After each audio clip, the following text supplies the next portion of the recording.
didn't go. Oh, no. It may go. Oh, boy, let's see if it does it. Here's what's supposed to.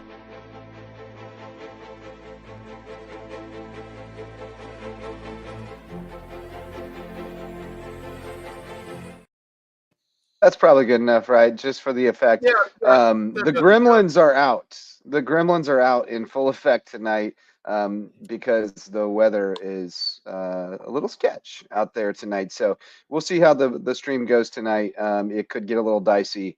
We do have some tornadoes spawning from Hurricane Helene making her way up through the chute from the Gulf of Mexico, as it were. But this is Lowco Pigskin preview, essentially. It's supposed to be lowdown plus Pigskin preview, but nobody's playing nothing today. So nothing to talk about that's happening today. We can focus our efforts on the future, which is tomorrow night, Friday night. No school for most everyone, at least Jasper and Beaufort. Virtual school tomorrow, but because it looks like the storm should be through, by midday. They suspect we'll have playable conditions Friday night. In fact, it should be, assuming we don't have major damage, beautiful conditions. The weather should be fantastic. Most of the games are being played on turf fields, so the wind's gonna blow away what doesn't get soaked up, and we should be good to go tomorrow night. So we'll go ahead and get into the previews tonight. But we've got Marcus Walsh sitting in for Wes at the outset, and of course Max Arraj and myself. What's going on, boys? How you doing? Weird week. Started with the worldwide outage on Monday, where we were completely disconnected from the outside world, and then rolling through to a hurricane to end the week, and just a weird week. I can't get on track this week.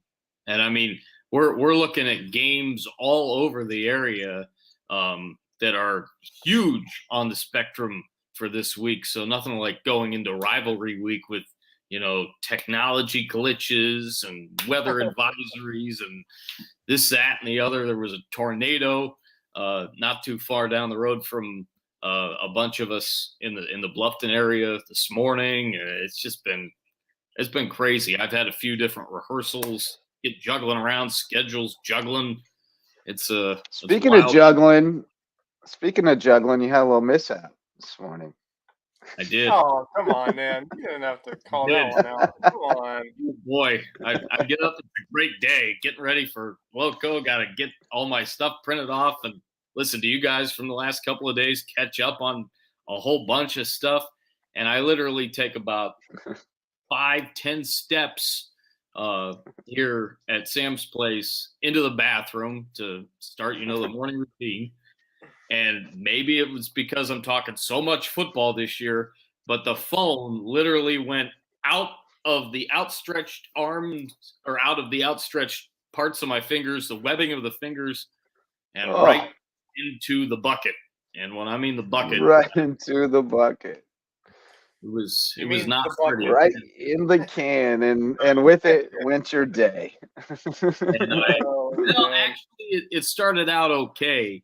I was able to get a lot of stuff done with the computer, but getting a new phone is not necessarily an easy process, and not an easy process just about 24 hours before probably the biggest game that I'm going to call of our WHHI season. I am so pumped for this game tomorrow, and I'm not going to be the only guy there calling it.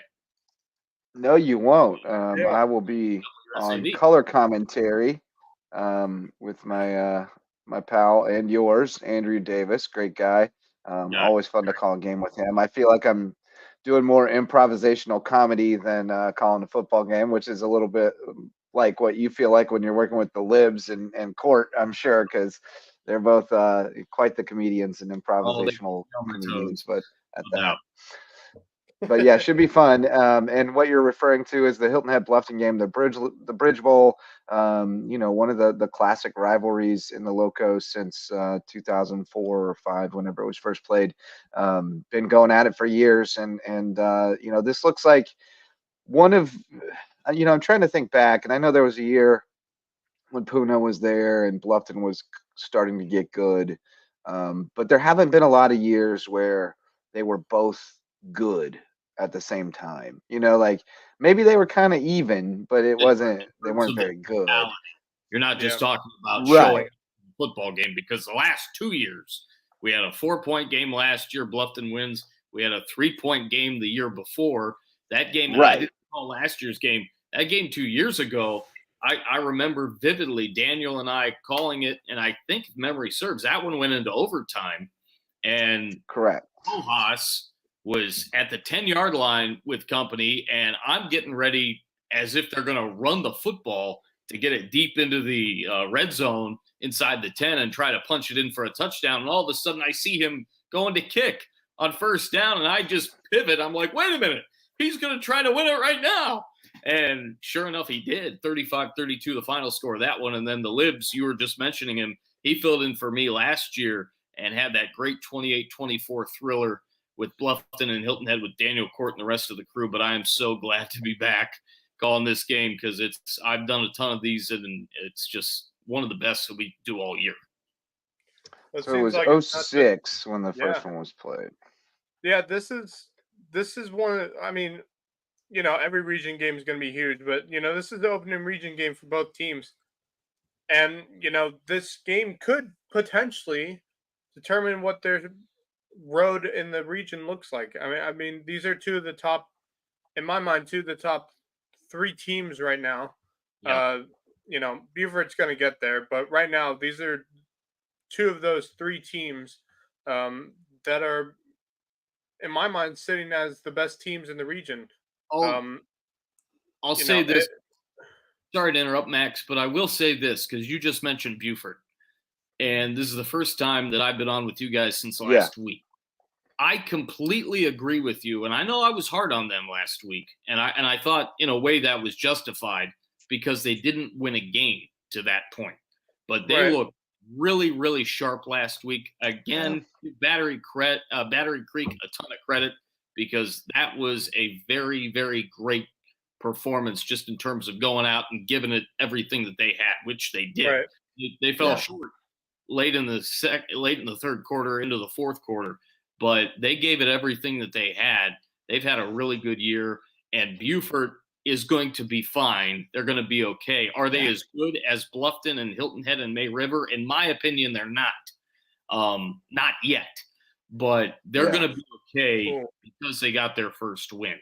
But they're just such a weird case. Yeah, because of the strength of schedule. Yeah. Well, I mean the injuries are are the one thing, and then the other thing is just their schedule is so much more difficult than anybody else's. So I don't know, man. I was like you, Marcus. I was kind of like, oh boy, I don't know what's going on over there.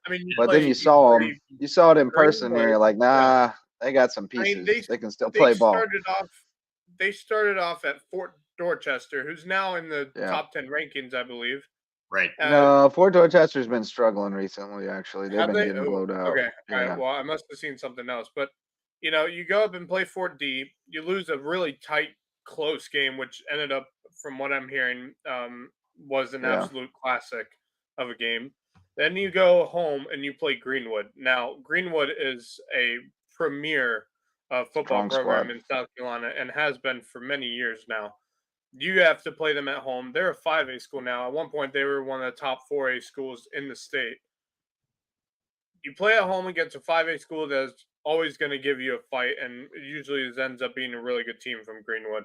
And they were, and Beaufort struggled. Then we realized some of the injuries were starting to come in from that game. Mm-hmm. You go into Philip Simmons, I believe, was the next game, and you lose that. You lose that one, and we're wondering. That was the one where they lost Samari at halftime. Yeah, and that was the one where we started thinking, what's going on with Beaufort? Like, we know they're good, but what's going on? And we found out eventually that, there are some injuries going on with the team, including Samari. And we were like, they're going to be fine as long as they can get back to a healthy state as a football team. Yeah. And I think that's kind of the worry right now, because, Samari could come back, but the possibility he should be back next week.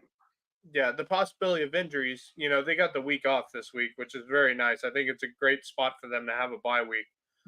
Right. Get back to right health and shape Game. and get ready for region play. I'm not worried about Beaufort yet. There's a reason I had them in as my number 3 team in our first power rankings. It's because I believe that they are that good. It's just I need to see them finally get back to health and see what they can do as a team as a whole, because they really haven't had a full team this year. Maybe apart from the first game, and so I think when they get back to health, and I hope they do, because I really don't want it to be an injury-prone season for this team, because I really want to see what they can do in this region. When they get back to health, I think they're going to be good. Any team should keep a very close eye on them, because they're no one to mess with when they're and I don't think anybody in the region is writing them off or sleeping on them at all. I think everybody understands what it is. Well, I mean, granted, you and really they see them on film and they go, "Ooh." Yeah. I'm telling you, those receivers, Marcus, what do you think about their receivers? Because like the Kwalik Isner kid was impressive to me. We know what Jamin Odom can do. When they get Amari back, we know what he can do. The Johnson kid has been pulling in a lot of catches. Like and then Stefan is a receiver by trade too. Like he looked good at quarterback, but he's a receiver, and the way he's pretty shifty with the ball. So you can see where when you get Samari back in there, this could be a really fun offense. So I think they're scary. You're right, Justin, without question. I just know that Chris Tremblay was talking about Isner to me, before the game, and then we're calling the game, and all of a sudden he starts making some shifty moves and some big plays. The one guy that really impressed me on the defensive end, actually there were two guys. I mean, obviously Will Cotting. Getting into every aspect of the game. Offense, he scored the touchdown. Defense, he's an animal. And then he ended up, punting again and being a big factor on special teams. The guy now all of a sudden can do it all, which is great to see. And they needed that too, and they need that leadership, especially with Amari Patterson and Samari Bonds out the last couple of weeks. So that was great.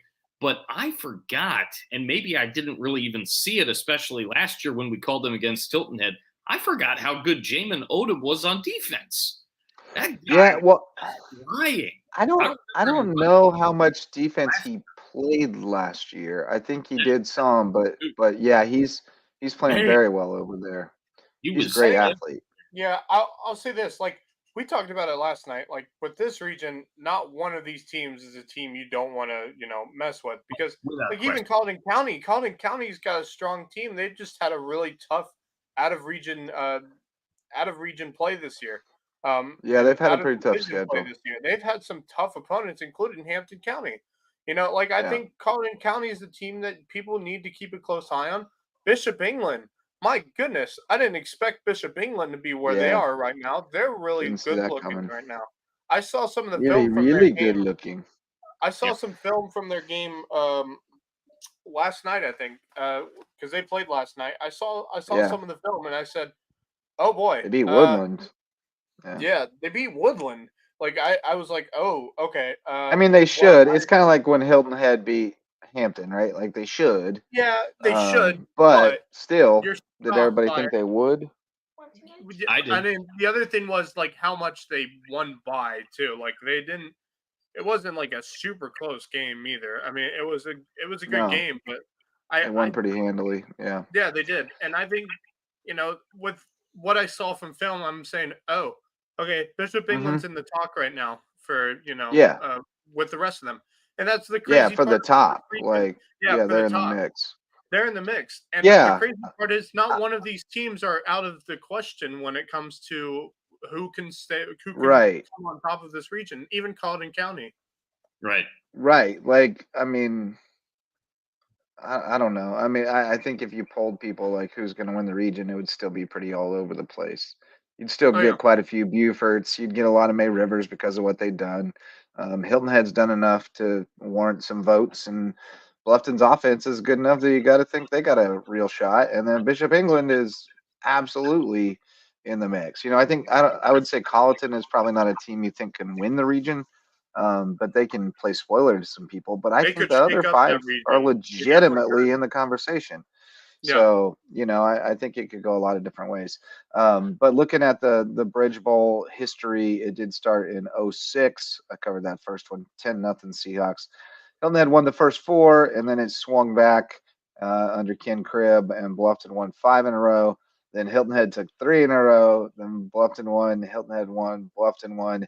Hilton Head won 3 straight, and Bluffton's won the last 2. So it's been pretty even matchup throughout the years, and you can see a lot of close games. I remember a winning kick by Evan Hayes somewhere along in there for Bluffton. I remember, the one you mentioned, Rojas with the game winner in 22. There were some blowouts as well. Man. There was 1-point game in 2013 too. That game in 21 was the first one that Daniel and I called together, 16-7. I remember that being obviously a pretty low scoring affair, but a pretty good one. And then I shadowed Bob Stevens and Chuck Zapek on that 33-32 game back in 2013. And in 2012, I attended that game as a fan, just kind of observing what it's like. And man, that was my goodness. Yeah, 33-32. Didn't Puna score a big 2-point conversion or something to win that? Yes, that's right. That's what I thought. Yeah. Man. Yeah, and that was huge because they had put 80 on the year before, so that was the big revenge game. Oh, we've got a tornado warning. There we go. Once again. My phone's about to blow up. Another one. Yeah. There it goes. There it goes. The crazy thing we have a tornado warning until 10:15. So get in your basement, everybody. Everybody's got a basement here in the low country, right? Yeah, we're going to the toilet. Everybody's got a basement, right? I heard that one. Yeah, because we definitely have a basement here in the Low Country, Justin. Yeah. I do want to say this. The one thing I've loved about this Bridge Bowl is the number of players that have played each other. Puna Ford, Jalen Snead, Gaston Moore. There are so many players you could name that have gone on and played at the college level and have done great work at the college level. That's what I love about this game is we're seeing the future of the top players in the Low Country playing against each other in this game. That's what I love. And this year we have Cardell Warren. We have Aiden McCarthy, who's a really good quarterback. He's got to learn how to be able to throw under pressure, but I think he's really good. He's going to only grow and got two good young quarterbacks going head to head that we're going to get to see for a couple of years. So McCarthy, my goodness. Yeah, he's looked incredibly efficient. Really good decision maker, smart with the ball. He's been everything that they hoped he would be and more. And then I think when Walters had to step in, he was everything they could have hoped for and more. So everything's looking good over there. He was really good. And I look at this game being, and I talked about it with some stuff I was doing earlier in the week. Obviously, Bluffton likes to throw the ball a little bit more, and they have kind of an air raid attack that you can see. Hilton Head is all about running the football as much as they can, but they can do it in different ways. And I think both defenses are kind of similar. I mean, they don't take stuff from anybody. They can hit you in the mouth. Oh, wow. Sorry. I was looking at why this warning came out. There was a water spout down the Tybee. Because there's tornadoes, bro. And that's why. It's going to keep happening throughout the night, most likely, because we're on the east side of this thing, and that's where it happens. But to y'all's point, a contrast in styles. McCarthy leads the Lowco by a significant margin with 1,182 passing yards and 13 touchdowns. I tell you what, man, Aiden's got a hell of an arm. I watched him. It's not by a significant margin when you count in Skiza because Reed's close, but actually Reed's ahead of him. But 1,182, 13 touchdowns, 5 picks. Struggled a little bit in the rain at Savannah Country Day and then early against Hampton. Really bounced back and played well the second half against Hampton and then was terrific last week against Lucy Beckham. So, I think he's fine. I think he's growing into it. He's growing up in real time. And then on the flip side, You got Troy Temko with 372 rushing yards, which ranks 5th among people whose stats we can find in the Lowco. Zarnecki at 322, and they've combined for 9 touchdowns. And then they get them involved in the receiving game as well.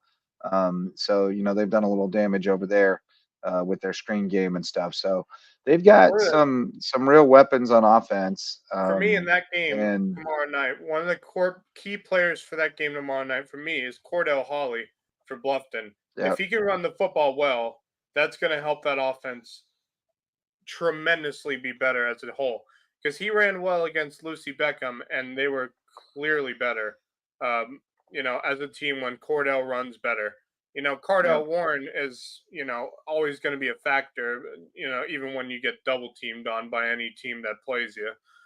But Cordell Hawley is the key player for me in that game. If he plays well, the rest of the team will follow that.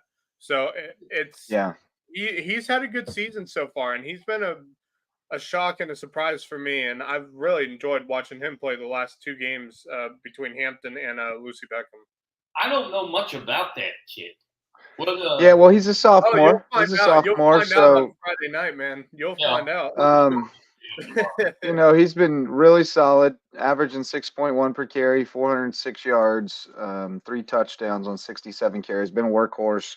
The 2 games they lost, they fell behind early, and they really weren't able to go to him very much. They had to try to throw their way back into it a little bit. So I agree with you, Max. So when they can establish that run with him, they've been really good because it allows.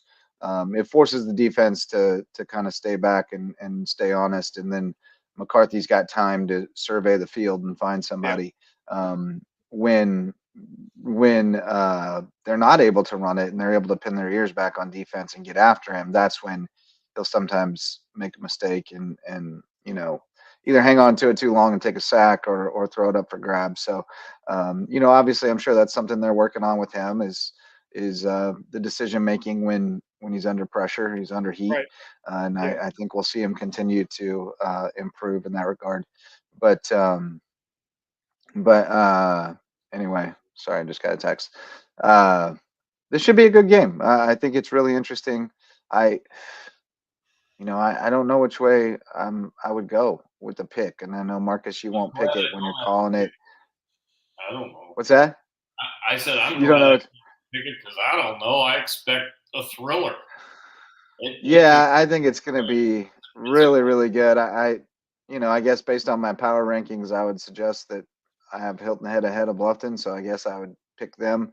But that home field advantage, evens it up even more. So I think it's a coin flip type of game. I have been really impressed with the consistency from Hilton Head, though. They have brought it every week.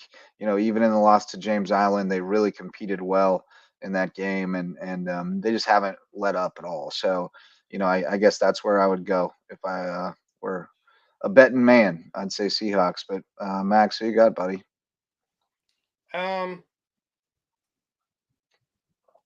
Boy, this is really tough for me. I think if Bluffton can play the way they did last week against Lucy Beckham, because Lucy Beckham's not a team, to joke around with. They are a solid all-around team. And Bluffton got that win convincingly. When they play well on offense, usually they end up winning. I think if they play well on offense tomorrow night, it's going to be close. I'm leaning towards Bluffton just because they're the home team. Because honestly, this is a toss-up game. I have to go. I'm going to go with Bluffton, but I think this comes really down to the wire, last play, last possession. Because these two teams, I very much so believe when they're both at their A game, are very much evenly matched.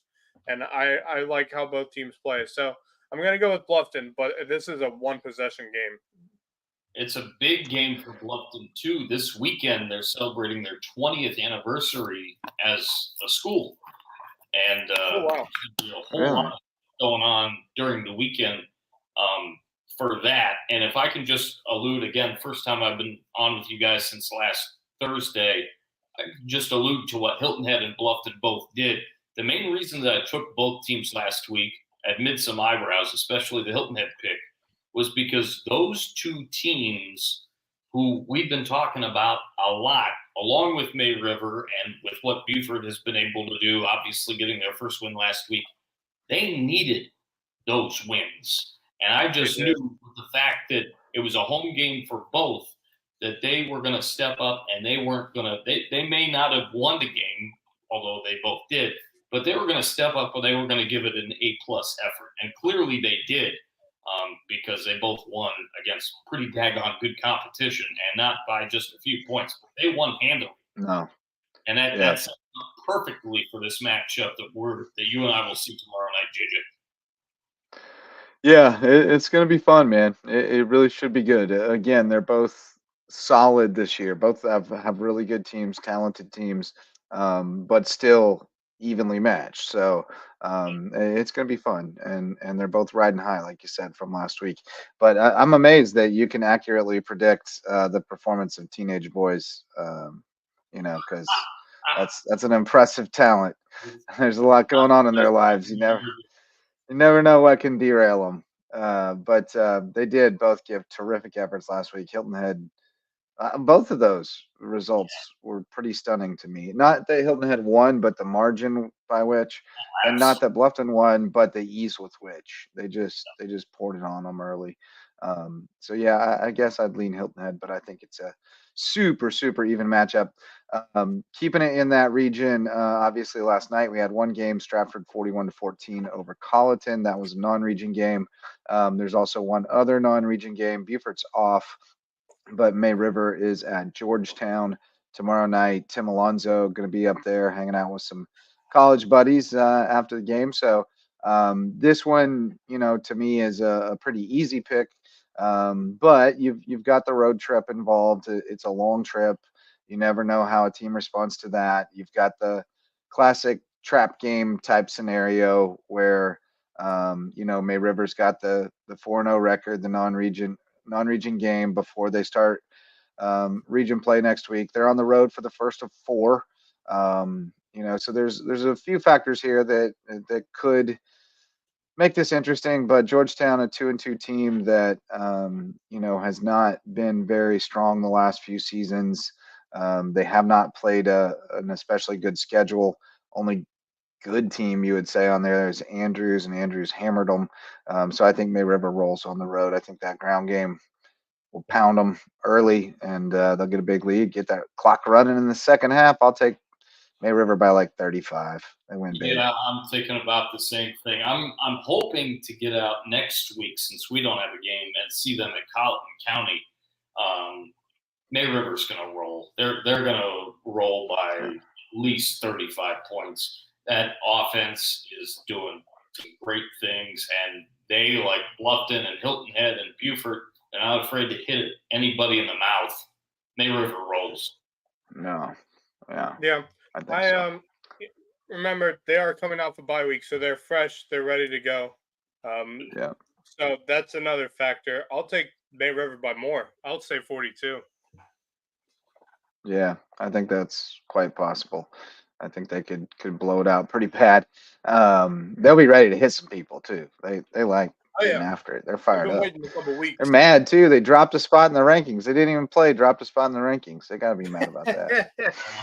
You got to get mad about something. You got to get mad about something when you're 4-0. You got to find something to get mad about. Yeah, keep you going.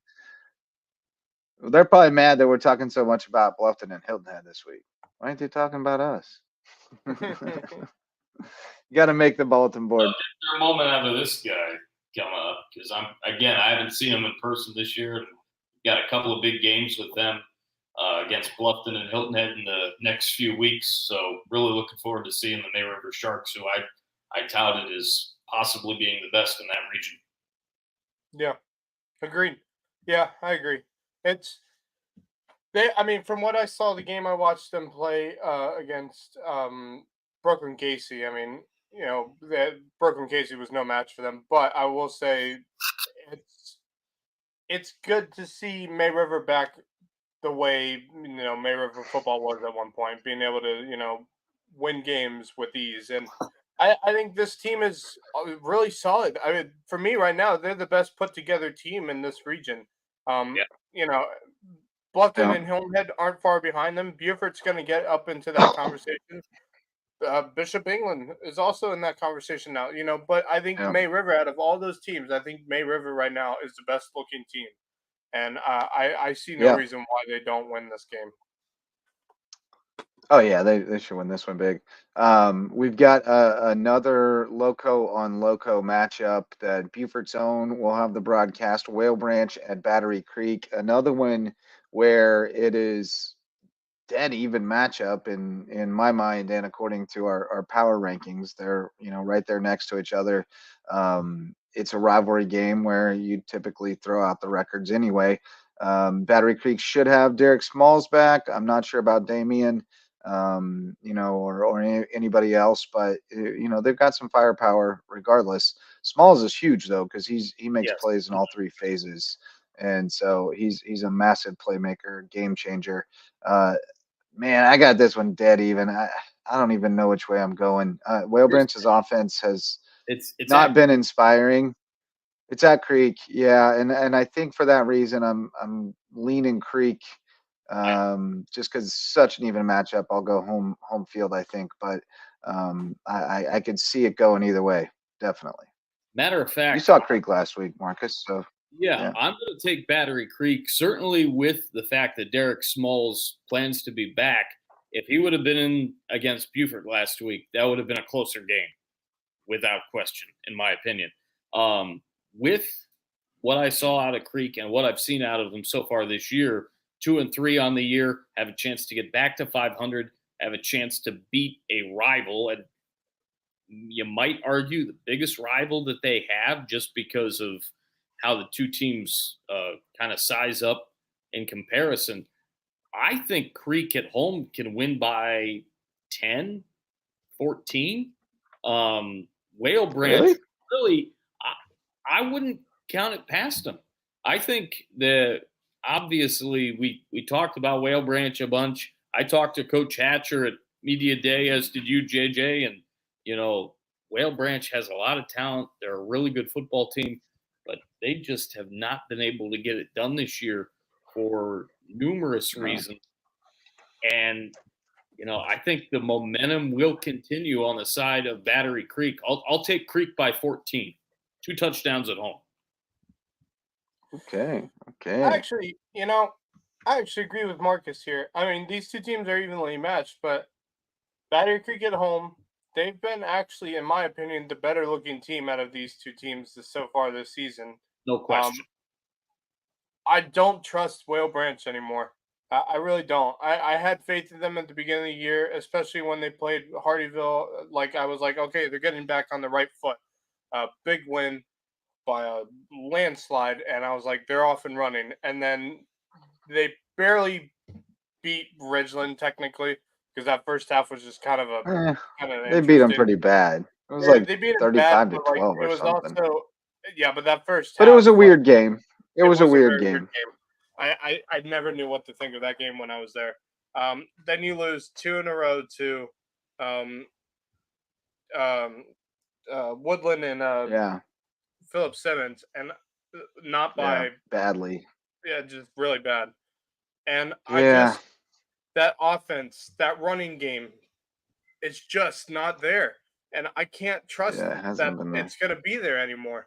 And I think for those reasons, I got to go with Battery Creek here because I think they're the better team in this game. I think it's close, but I would lean towards Marcus' score here. I'd say 10. I'd say 10 points.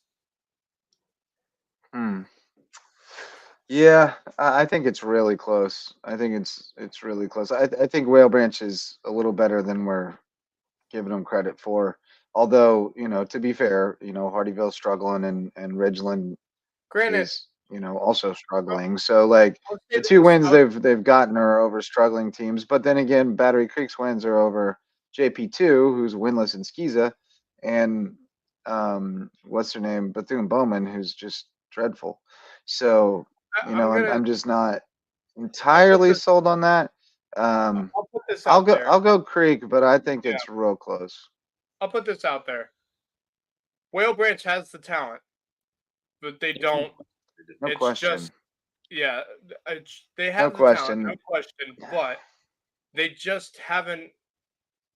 I don't know how to explain it. It's just Yeah, they that they haven't haven't. shown it yet. They They haven't haven't. shown it. Yeah, One way or that's another, right. Yeah. Exactly. whether it's They been just haven't injuries shown it. or poor performance, they haven't been able to put it all together yet.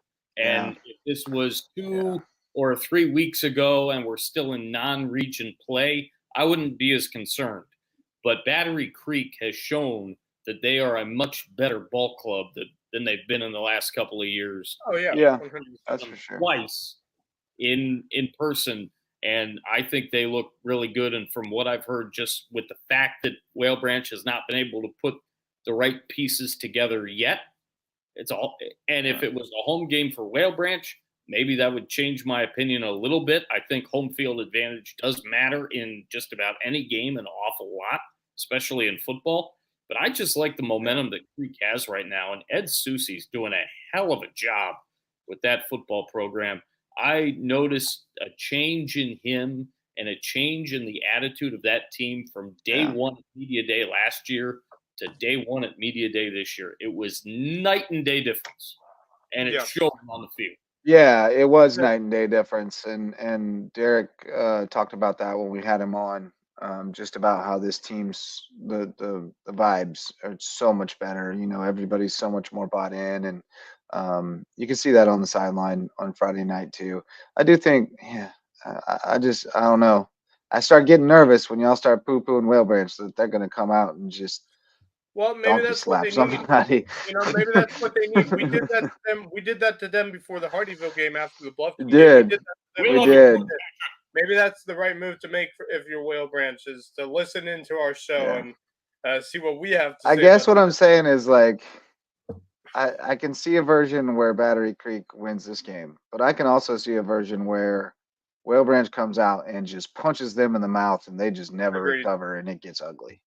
I You know, agree. I can see that. I can see that. So, I- but yeah. that could go either way too. So I think it'll probably settle in and be a good fight though. I'll say it's a low scoring game. Freaking weird score. It'll be like 22-19 or something funky Yeah. like that. Close game. Yeah, that sounds about right. Moving on to oh, getting some Is that me? feedback off somebody. Maybe it's Marcus. I don't know. I didn't Yeah, it's Marcus. I don't know what happened, but we're getting feedback from him. Interesting. It's not me. No, it's Marcus. You can tell because he doesn't bounce back on himself. He must be on a delay. Maybe Hatcher heard me. I'm gonna Yeah. mute you momentarily because it distracts me way too much to try to talk through that. But Christchurch and Hampton County at Hampton, great venue Ooh. for a really good matchup. Christchurch, are they ranked right now? No, think they're not they- ranked right now, but they're a quality football team. They're always solid, and they will be coming to Hampton on Friday for a non-region game, but one that both of them want to win because it's kind of a prove it game. And Hampton definitely wants to win because they want to get back on track after a tough loss last week to Hilton Head, first one of the season, which I think could end up being a good thing for them. Just burst the bubble a little bit. Christchurch is 1-3, but has played a very difficult schedule and beat Chapman the last time out. Chapman was ranked somewhere before that. So they're a quality team, but I think Hampton coming off the loss gonna come back mean, and I will take the Hurricanes by a comfortable margin to maybe 3 scores. And I don't think it will be as close as the score. I think they'll win this one fairly comfortably. Max? Yeah, I think Hampton gets back on track. They found out they have some things that they need to fix, and I believe they will fix them. They have fixed them going into this game, and yeah, I don't see them losing at home. They're back at home for the first time. It's been a few weeks since we've seen a home game for Hampton County, so I think you're back at home. The momentum's on your side, and I don't think that momentum goes away. I think Hampton County wins this one. And I'm going to go Hampton last County. at home?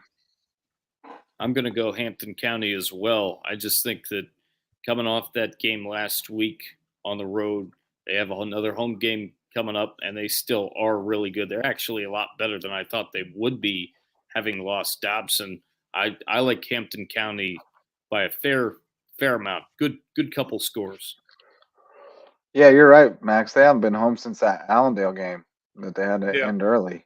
That was on August 30th. So they've been road warriors. I think they just kind of slept on that one last week. I mean, I think after beating Bluffton, it ended up being a 14-point game, but they beat them more handily than that. I think they were kind of coasting into this one and got Right. caught, got caught napping. Hilton Head was ready for them, but I think they get back on track this week for sure. Yeah. And Jalen Singletary still leads the Lowco in rushing, by the way. 559 yards on 58 carries for a 9.64 average. Wow. Crazy Pretty good. soon they're going to Crazy. be calling him That is Curtis, insane. my favorite Martin. Agent Zero. Oh, got How another about one. that? Still 11. Get Oh, back in the I know. basement. Go back to the bathroom, Marcus. Back to the bathroom I go. Good grief. The hurricanes and tornadoes. All right. So moving along, that's disruptive. Moving along, the Ridgeland Hardyville game has been canceled. I regret to inform you. So we will not get the Ben Riley Classic this year. We'll have to wait till next year for that one. I'm fine. So That's very interesting. I'm surprised that. I mean, I know that they don't have the best fields, but I would have thought this is the biggest game of both of these schools' season for them. And I'm very shocked that this game was canceled. I know for obvious reasons, for the safety of the students and family members and fans that are there at the games. But I'm a little disappointed that this game's not going to happen. yeah. And it's the fact that we have to wait another year for this game is It's a bummer. very unfortunate. And I would have loved to see them try to reschedule this game to potentially a Saturday game because it wouldn't be a terrible idea to play a game on Saturday. So I'm a little shocked that they canceled the game in whole. But it is what it is. But this is supposed to be a region game too. It is a Which- region game. So I'm very intrigued by the fact that they're not rescheduling this game because it could actually matter for them in the region.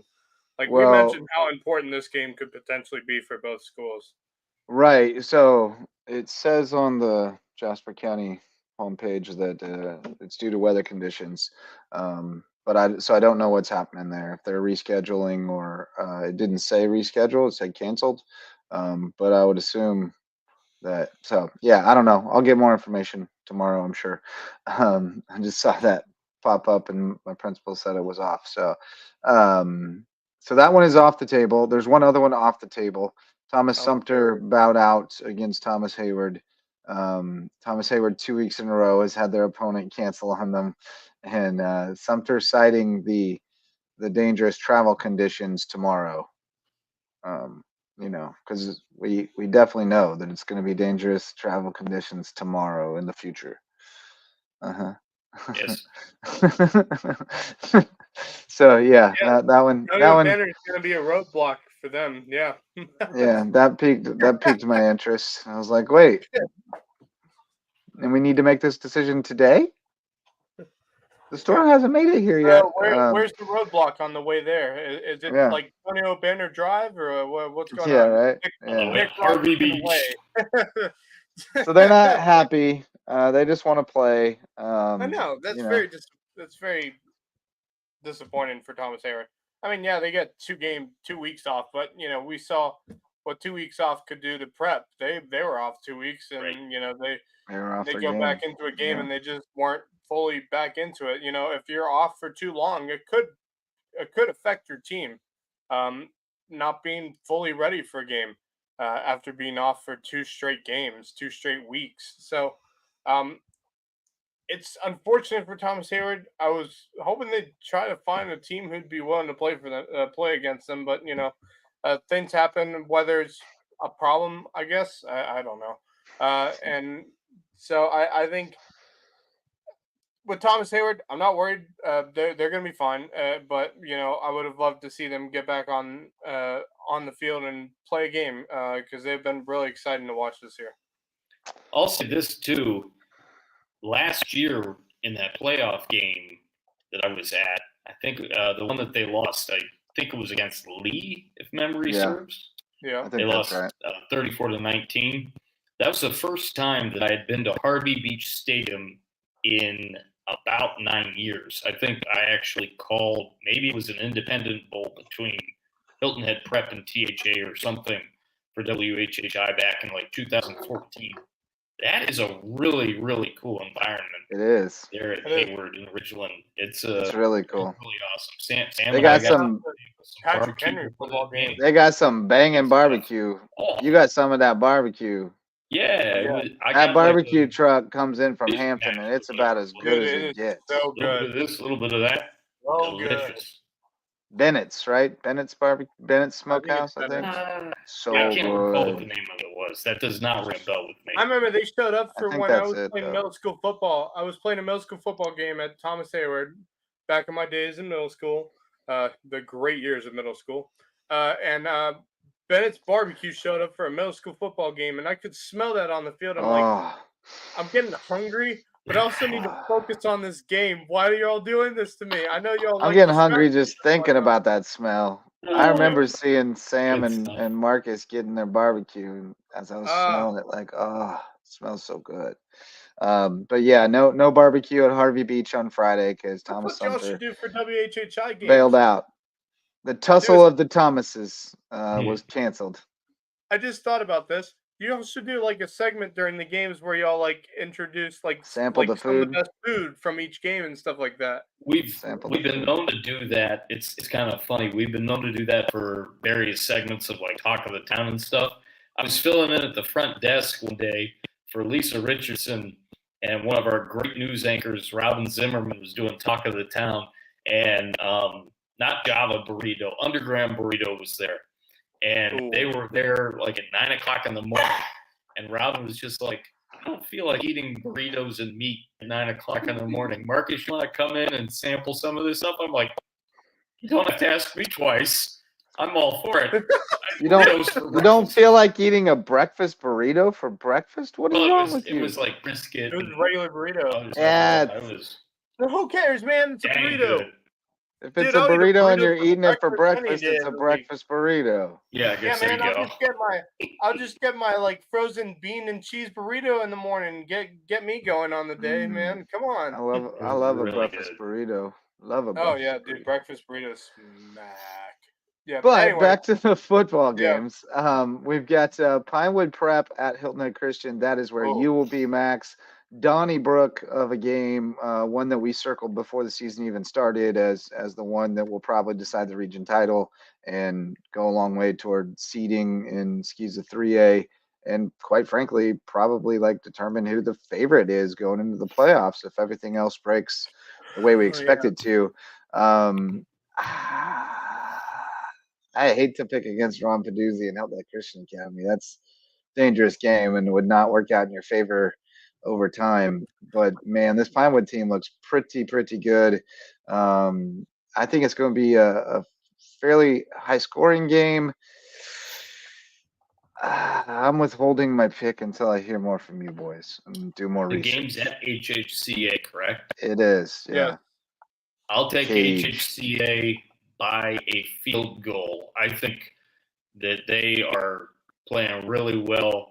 Obviously, they've had a couple of tussles that haven't quite gone their way and whatnot, but you just can't count out Ron Peduzzi, and I am so impressed. I remember the game that Daniel and I did in studio last year where Reed McCullough made a couple of huge plays on defense, and I've been keeping track of what the kid's done at quarterback, and I'm going to see him against JP2 on October 25th.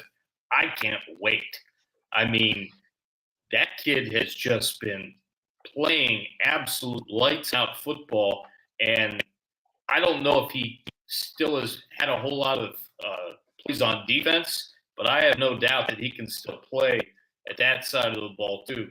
Yeah. It's just like you said, it's hard to go against HHCA. They're at home. I'll take them by 3 in a pretty high scoring game. Yeah, McCollum, 102 of 148 for 1270 with 10 touchdowns and 4 picks in 5 games. And he's also rushed for 464 yards and 7 touchdowns. So he's really carrying the load. And that they've been able to get away with that against weaker competition, but they've been exposed against a couple of kind of powerhouse teams they played with Hammond and Portergad. So we'll see, what gives. Both teams are 3-2. Pinewood losses to Northwood and Hammond, and we mentioned Christian losses to Portergad and Hammond, which is fairly similar comparison there. They've beaten who they're supposed to beat. They've lost to who you'd expect them to lose to. So, Max, the alma mater. This one's tough. This one is tough. Here's the thing. Wilson Hall right now is the best team in Giza 3A, without a doubt. I've watched the film. They're better than both Pinewood and Christian by a little bit, but not by much. They beat Lawrence Manning Academy. They beat Ben Lippen. They've beaten a few 4A schools this year, and that Lawrence Manning game they won by a landslide. This game is for the region. But also, I think this is the game for who will face Wilson Hall in the in the state championship game. I really do believe that. I can't tell anything different between these two teams from that Hammond game because it basically went the same way for both teams. Yeah. I'm very similar teams. I'm gonna go Christian Academy, but God, this is gonna be the closest one for them this season until playoffs begin. I think they win. I agree. I think they win by 3, but my God, it could easily go Pinewood's way. And I don't think this will end Christian's season, but it'll make it a much more difficult road to the state championship if that's where they end up going. I think Christian Academy wins because they're at home, and it's very tough to win in that atmosphere over there at the cage. So. I'm going to go Christian Academy, but this one's close. I'll say by 3. Man, I'm torn on this one. I think I'm going to go Pinewood. Christian Academy's offense is really good against lesser opponents. It has not been as impressive. I mean, I guess it was okay against Portergad the first time out, but they were down way big, so who knows what the defense was doing there. And then last week, I know Hammond's on a different level. I get that. I'll say this. I was at that Portergad game to start off the year. I'm going to say this. While they gave up a lot of points, the defense played well against Portergad. There were moments where they stopped the run game against Portergad, but Portergad's run game is just too strong. So there were moments where they. Well, I mean, and that game's ancient history anyway, really, at this point. But I will say this. That game against Hammond, I did watch some of the game because they had a live stream of it on Hammond's website, and I did watch some of it during the Bluffton game while I was there, paying attention to everything. There were moments where Christian Academy's offense showed out really well against Hammond. They scored 21 points. There were a couple of times where Yeah, but it was they scored 21 in the second half after being down 55 nothing at halftime. So but I don't know who was on defense. The defense wasn't terrible. They were just overpowered by a team that had way more talent than they did. But they still fought really well for that first half. It's just you're playing against a team much better. Yeah, what was supposed to happen happened. I will say this: Pinewood Prep's offensive line is huge. They got some. Yeah, their quarterback is really good. Asa Wyndham's been doing it a long time, and he's a senior now. I'll go slight edge to Pinewood, but wouldn't be surprised if it swings the other way. Could be an Ian Kelly game-winning field goal. I don't know what Pinewood's got at kicker, but I know that Hilton Head Christian's got one. So, it could come down to that. He's got a major boot, Yeah. and he's going to go kick 5-star somewhere. boot, I might add. A 5-star Yeah. boot. Is he 5? He got that 5th star? I believe he That's got where that it's at. 5th star coming into the year. Okay, well, it looks like Pinewood might have a kicker too. He hasn't tried a field goal yet, but he's 25 of 26 on PATs, so he's pretty solid. Interesting. Pretty solid. So, yeah, I think it's a good game. I'll go Pinewood slight edge, but wouldn't be surprised if it goes the other way. And then Augusta Eagles at JP2. This one should be a walkover for JP2. This team's 3-3, but it looks like they've played in like an 8-man homeschool schedule. So I would be stunned if JP2 does not win this game. And they need one, man. They need one bad. I think they take this one pretty easily. I Kind of agree. They have some great kids on that team. They play really well, I think, on defense. From what I saw against Battery Creek, they gave a lot of effort. They've got some guys on offense as well. It's just they kind of remind me in a way of what we've been talking about in a little bit of a different scenario, but with Buford and even more with Whale Branch, the fact that they haven't been able to put things all together yet. They are much better than a winless team at this point, and I think that they're going to go in with renewed vigor and some tenacity, and I look for them to beat Augusta pretty dang good. I'll say by 20 to 28 points. They lined up a good homecoming opponent. Yes, very good. Good work, AD. Way to go, Louise. You got him, Max? You got JP2? Yeah, I do. Pushover game for them, hopefully. But it's, this is a win that JP2 needs, but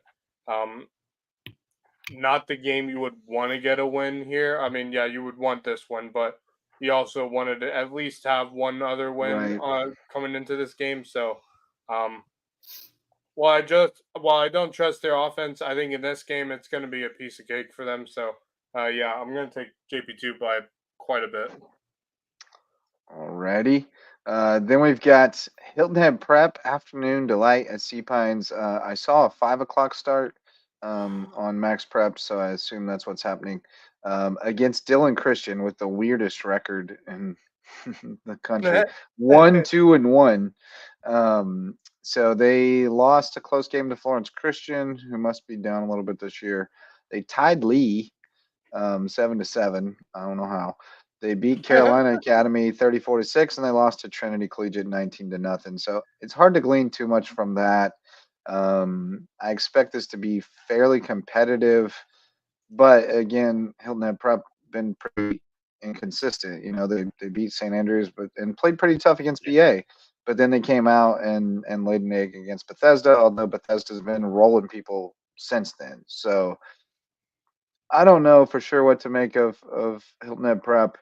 And I don't know enough about Dylan Christian to know that much. They got one running back who's pretty effective. They don't throw it a whole lot. They've thrown more picks than touchdowns, so the offense isn't super impressive. You know what? Give me the Dolphins.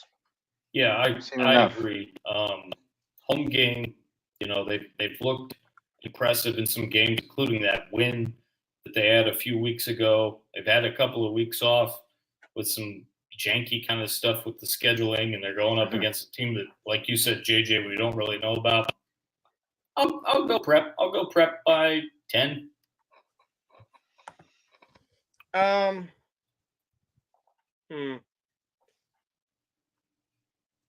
Oh, I'm gonna go Dylan Christian, but fair.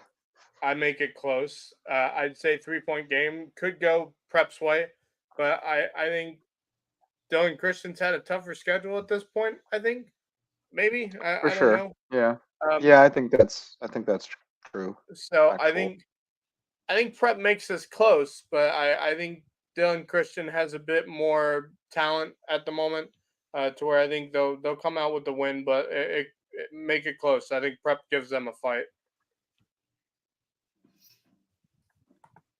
All right, sounds good. Patrick Henry looking to get back on track after 3 straight losses, 2 of them close, and then a blowout to Bethesda last week where they just were kind of out of sorts.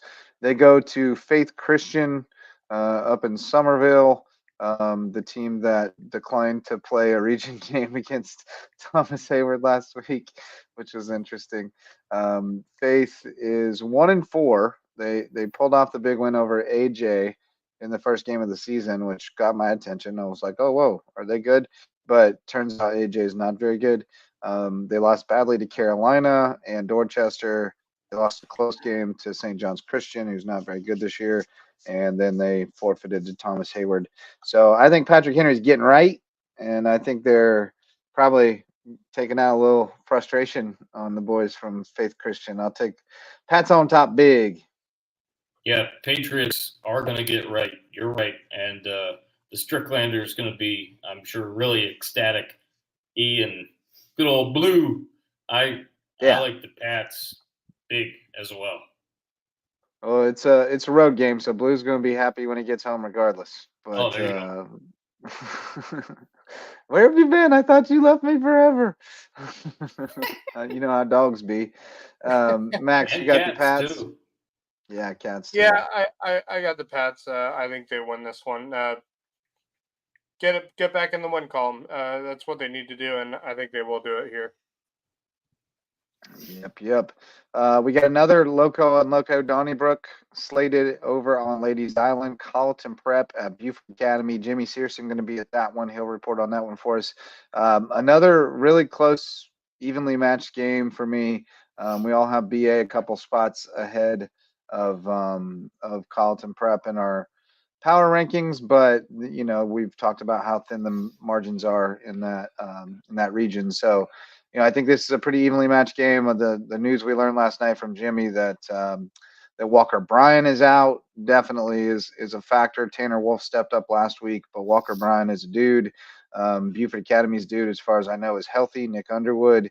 And so is Dietrich Schufert, and he's kind of a dude. And they got a few the other receiving dudes core, too. yeah, the receiving core is really coming around, and the defense is coming around. So I'll take BA in this one, probably by 2 touchdowns, but could get bigger than that. I think potentially, depending on how it goes early. Colleton Prep will fight and try to hang in it, but I think BA's got too much for him this week.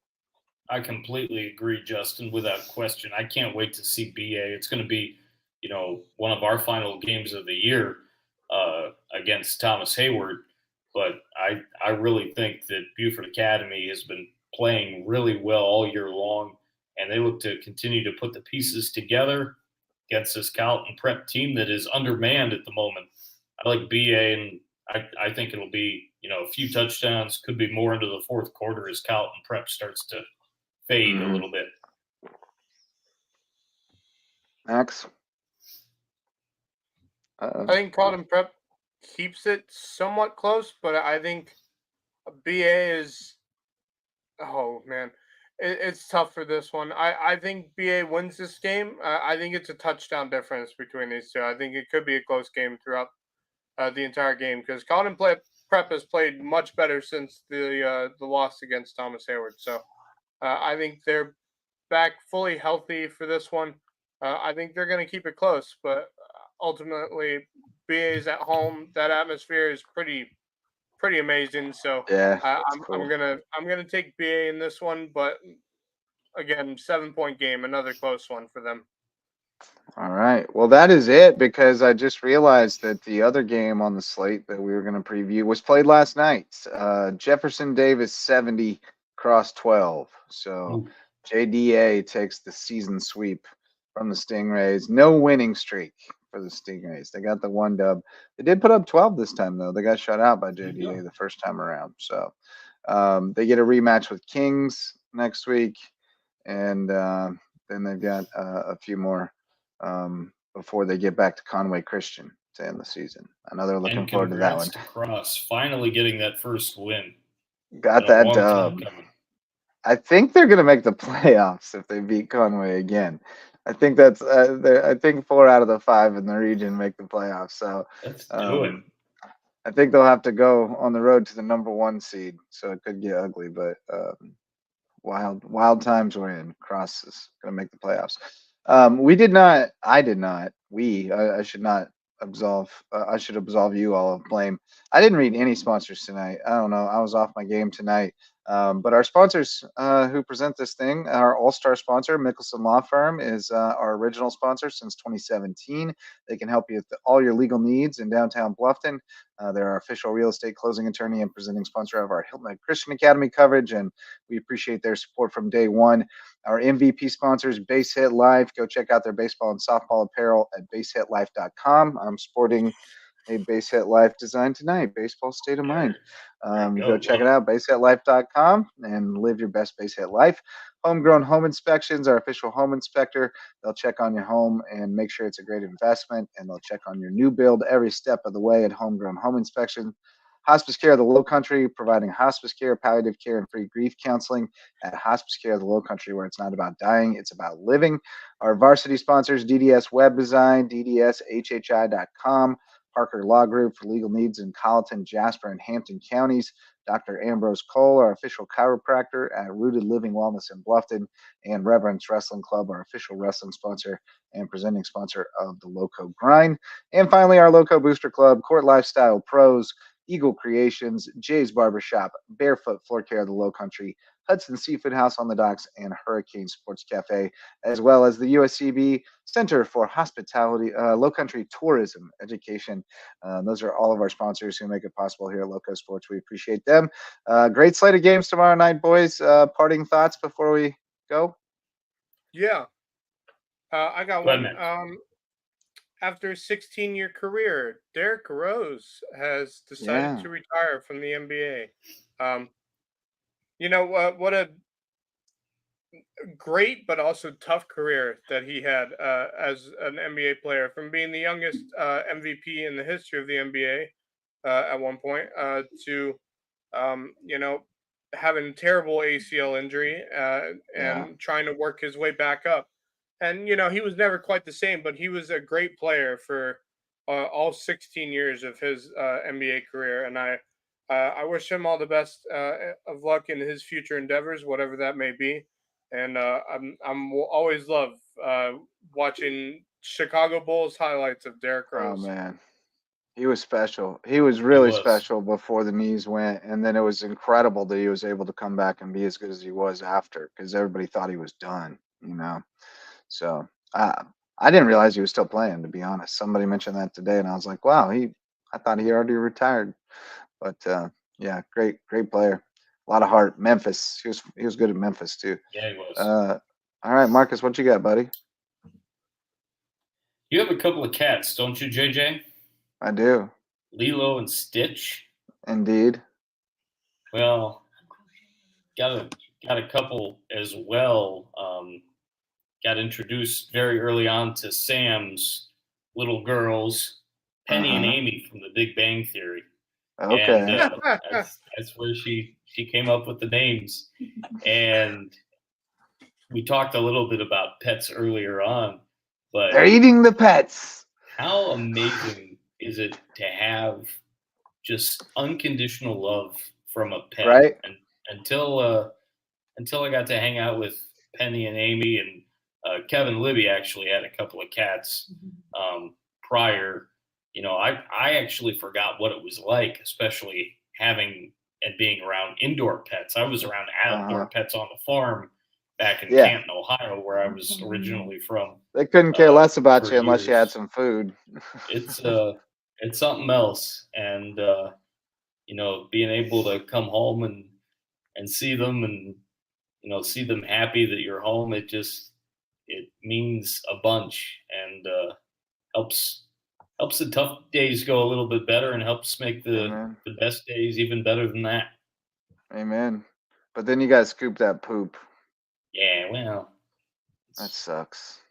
Yeah. Still trying to get one of the kids bought into that chore. Yeah. I found that tiny cats lightweight. does a really I good tried job. that. My cats didn't like it. They didn't like it. No, I tried it. I liked it, but they did not. One of them totally refused it. They're like, nah, not doing that. Back to the we were fresh there step for we a go. short time too. Yeah, we had to go back to the fresh step. But There you go. yeah, no, the cats will drive you nuts sometimes when you're trying to type yeah. on the computer. But I do love them. All right, boys. Well, it should be a great night tomorrow night. Dane Go Golf mentioned in Bobcats 7:30 in the Den. Yeah, we talked about that one extensively at the top. So circle back around to the top and check that out. Marcus and I will both be calling that game, so we're very much looking forward to a great Bridge Bowl. Been a great series. Should be one for the ages. Looking forward to it. Although sometimes it's the ones you least expect, right? So maybe this one, maybe it's not one for the ages. Who knows? We'll see. But should be great times tomorrow night. Best wishes to Wes. He couldn't join us tonight. Had a family emergency, so best wishes to him and his folks. But hopefully he'll be with us tomorrow night, running point in the studio. And we will see you tomorrow night for Lowco Pigskin Live, the real deal. Friday night, 9:30 p.m. We'll bring you all the scores as they come in, round up the stats and highlights, and let you know how it all goes down on Lowco Friday night. Thanks again to all of our sponsors, especially Mickelson Law Firm.